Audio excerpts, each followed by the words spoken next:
کشیدی زن و مرد، شما هم که خدا را فریاد میزنید دو هدف دارید، یا دفع مضرت، گناه بزرگترین ضرر خدا ما را ببخش، کمر ما را میشکنه، یا جلب منفعت بده آنچه خدا به دیگران داده، ماشینی بده و موتوری بده و نمیدانم پاساشی بده و هر که اندازه خودش میخواد، یکی کرسی میخواد، یکی این شبها دعا میکنه خدا منو وکیلی بده، خدا منو وکیل بکن. ولی مثل من مثل بسا هستم که یک مرتبه هم نگفته خدا منو وکیل زاهدان. اونهایی که وکیلی نخواستن بیشترن. حق دارن هر که در خودش از حاکم مطلق مسئلت میکند. پیغمبر میگوید مردم قول دوم لا املک لکم نفعا ولا رشدا یا ضرا ولا رشدا. و مردم من هم در اختیار ندارم به شما نفع برسانم، من هم در اختیار ندارم که به شما ضرر برسانم، من هم اختیار ندارم شما را گمراه کنم و من هم اختیار هدایت شما را ندارم. خدا به پیغمبر دستور داده اعلان کن. پیغمبر در هر خطبه حکم خدا را امتثال می‌کند. در هر خطبه من یهده الله فلا مضل له و من یضلله فلا هادی له. خدا به پیغمبر میگه قل الحمدلله.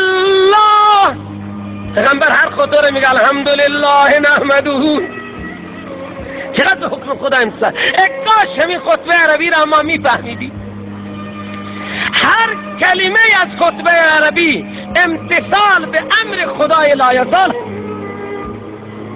خدا گفته واستغفره، پیغمبر میگه نحمده و الحمدلله نحمده و نستعینه. خدا به پیغمبر گفته استعین. قل ایاک نعبد و ایاک نستعین. پیغمبر هم میگه نستعینه. پیغمبر چی میگه؟ نستعینه. من فقط از خدا استعانت میگیرم.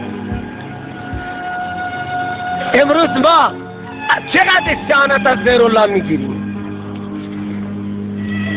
تا جایی هم جرأت میکنیم که میگیم از غیر فلان ولی از دیگران خواستن ننگه.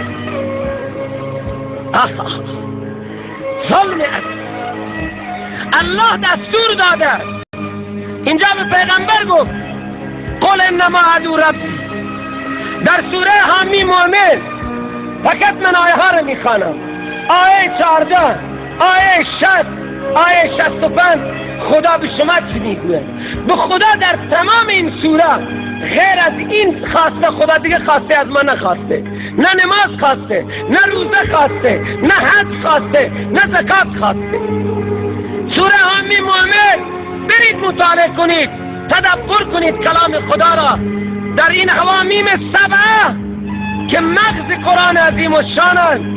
خدا چیزی که از ما میخواهد فقط خدا میگه بخوانید.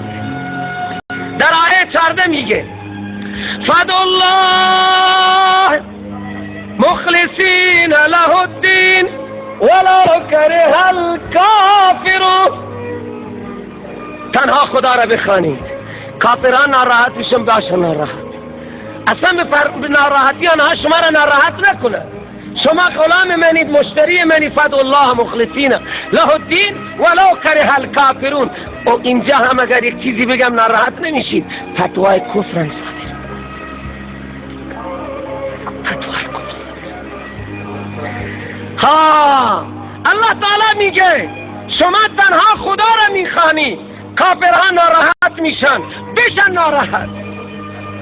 ولو کره الکافرون کلام رب العالمینه. ابو جهل ناراحت میشه بشه، یهود ناراحت میشن که عزیر میخوانن بشه، نصارا ناراحت میشن که عیسی ابن مریم میخوانن بشه. شما بندگان من فقط منو بخوانید. در آیه 60 میگه قال ربكم ادعونی. خطبه ماشاءالله هر جمعه میخوانند، ولی ماشاءالله 99% ما نمیفهمیم خطبه.